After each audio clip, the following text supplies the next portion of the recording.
तो ये मैं आपको क्या, हाँ मैं अपनी हॉबी पे पहले आपकी चर्चा कर लूँ, फिर मैं मेरी पे भी आ जाऊँ। जैसे ये बहुत दिक्कत वाला टॉपिक होता है, आपको अभी सरल रामचरितमानस पढ़ना डाली। कई जगह मैंने मौक दिए, लोगों ने मुझसे ये कहा कि हॉबी बड़ी है, मतलब इसमें आपसे क्या हो सकती हैं, गलतियाँ हो सकती हैं। मेरी हॉबी चेंज करवा दी थी, तो मैंने कर भी दी थी भाई, डर था पहले, क्योंकि पता नहीं था कैसा क्या है। तो मैंने रामचरितमानस पर शुरू में 2-4 जगह मौक दिए, लिखी, बाद में बदल दी। ये मेरी सबसे बड़ी मिस्टेक थी उस टाइम की। आपको ऐसा नहीं करना, आपको अभी से अपनी हॉबी को क्लैरिफाई कर लेना है और उसी पे जीना है, उसी की अभी से क्या करना है, तैयारी। इस बार मैंने रामचरितमानस पढ़ना डाली थी और राम जी की कृपा से अच्छे नंबर भी मिले।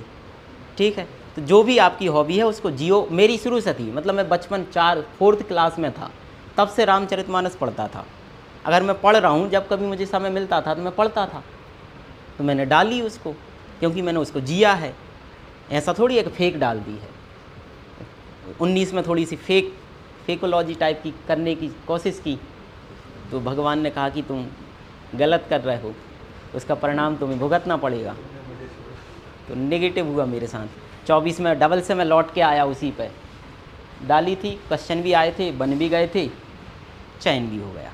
तो आप लोग भी अपने स्तर पर इसको अभी से, तो 2 चीज़ें, एक तो आपको अपने लहजे में, वो लहजा आपको लगना चाहिए कि हाँ हम बोल रहे हैं, और सामने वाले को वो बोलने का तरीका अच्छा लगे, जवाब देने का तरीका, सारी चीज़ें आपकी होनी चाहिए। किससे? अच्छा, मानस से क्या पूछा था? हाँ मैं बता दे रहा हूँ। मानस जो है, सबसे पहले तो आपसे कितने कांड हैं, पहला क्वेश्चन ये था, कितने कांड हैं? 7। तो वो 7 कांडों को क्रम से बताना था। कोई है जो मुझे बता पाएगा? हाँ बता दो। वाह, मतलब ये तारीफ है कि बोलो, आप बताओ दीदी। नहीं समझ में आ रहा? Yes sir. आ गए ना? इसलिए दीदी के लिए तालियां।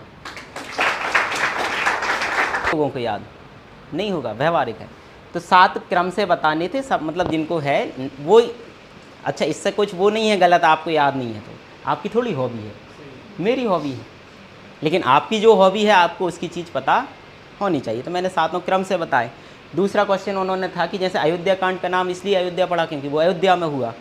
बाल कांड इसलिए था कि वो, क्योंकि उसके फिर वो श्री राम के बाल स्वरूप का वर्णन था। फिर आपका जो लंका कांड था उसका नाम इसलिए लंका कांड पड़ा क्योंकि वो लंका में हुआ। किष्किंधा कांड किष्किंधा पे हुआ इसलिए पड़ा। क्वेश्चन उनका था, ये सारे इतना बोला था उन्होंने, फिर बोले कि सुंदर कांड का नाम सुंदर कांड क्यों रखा। क्वेश्चन ये था,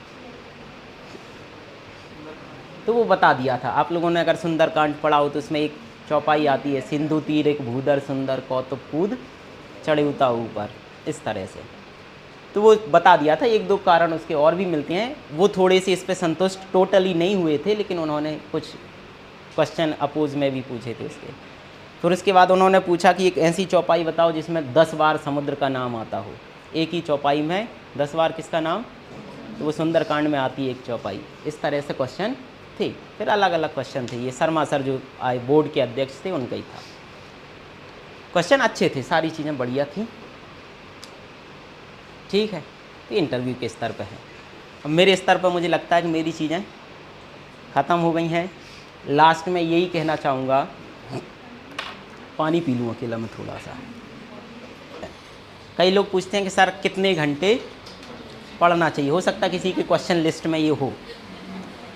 मैं आपको बता दूं कि घंटों से पढ़ाई नहीं होती, और घंटे के मामले में मैं शायद आपका आइडियल भी नहीं हो सकता। मैं घंटे के मामले में कम पढ़ता हूँ, लेकिन कई लोग इतना पढ़ते हैं, बहुत ज़्यादा। मैं उदाहरण हर जगह दिया मैंने, जहाँ भी भाषण दिए, मतलब अब भाषण मत समझो इसको, जहाँ भी लोगों से मैं मिला हर जगह उस व्यक्ति का उदाहरण दिया, और मैं आज भी उसका ही उदाहरण दूंगा। मेरा रूममेट है फ़िलहाल, वो कांस्टेबल है पुलिस में। ठीक है, उसकी ड्यूटी रहती है रात के 8 बजे से सुबह 8 बजे तक। कितनी है उसकी पुलिस की ड्यूटी? और वहाँ कुछ ज़्यादा काम नहीं रहता, जाके बैठना होता है। तो उस दौरान वो सोता भी है और पढ़ता भी है। वहाँ भी बैग उसके पीछे ही रहता है, साथ में वो जाता है।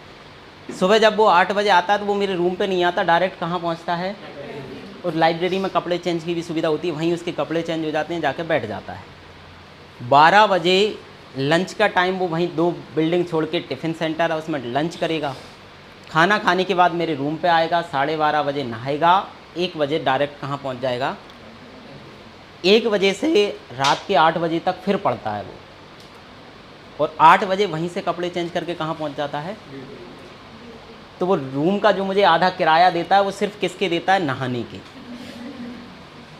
किसके देता है, नहाने के। और कितना पढ़ता है वो आप समझ लो, वो टोटल टाइम पढ़ ही रहा है, और जो 8 से 8 ड्यूटी है वहाँ कोई काम नहीं है, वहाँ भी सोता है और पढ़ता है। बैग ऑलरेडी उसके हमेशा उसके साथ रहता है। तो लोग इतना पढ़ते हैं, और वो ऐसा नहीं है 3 इंटरव्यू दिए हैं उसने, नहीं हो पाया चयन, लेकिन आगाम हो सकता है अभी 25 वाले रिजल्ट में आपको उसका नाम मिले। नाम अभी नहीं बता रहा, 25 में जब रिज़ल्ट आएगा तब बता दूंगा, ठीक है। इतना पढ़ते हैं, तो घंटे के मामले में वो आपका आइडियल हो सकता है। इतना पढ़ो, और करना ही क्या है आपको बताओ, कुछ करना है खाना पीने के अलावा नहीं है ना टाइम। तो जितना मैक्सिमम टाइम आपके पास है वो सारा किस में लगाओ। या फिर ऐसे समझो आप, अच्छा इस बात को मानोगे कि जिस दिन से रिज़ल्ट आया मेरा वक्त बदल गया कि नहीं बदल गया, तो आपका भी रिज़ल्ट के बाद वक्त बदलेगा। तो जो चीज़ आपका वक्त बदल सकती है, आपकी जिम्मेदारी है कि सबसे ज़्यादा वक्त किसको दो, आप उसी को दो, और करना ही क्या है। दूसरी चीज़ इस तरह से समझो, ये जो 2-4 साल का संघर्ष है वो आपके पूरे जीवन के संघर्ष को क्या कर देगा। 2-4 साल संघर्ष कर लो, बाकी पूरे जीवन को मस्ती मौज जैसा आपको जीना है वैसा बिता लो, या फिर अभी मौज मस्ती कर लो, बाकी पूरे जीवन सुनते रहो, संघर्ष करते रहो। तो वो आपके ऊपर है। तो जितना मैक्सिमम हो सके खाने पीने और जो दैनिक क्रियाएं हैं उनके अलावा सारा टाइम आपका किस में जाना चाहिए, पढ़ाई में। जिस भी चीज़ के आप कर रहे हो उसको देना चाहिए। यहाँ मेरी बात ख़त्म। आप लोगों के अब क्वेश्चन हो मुझे बता दो।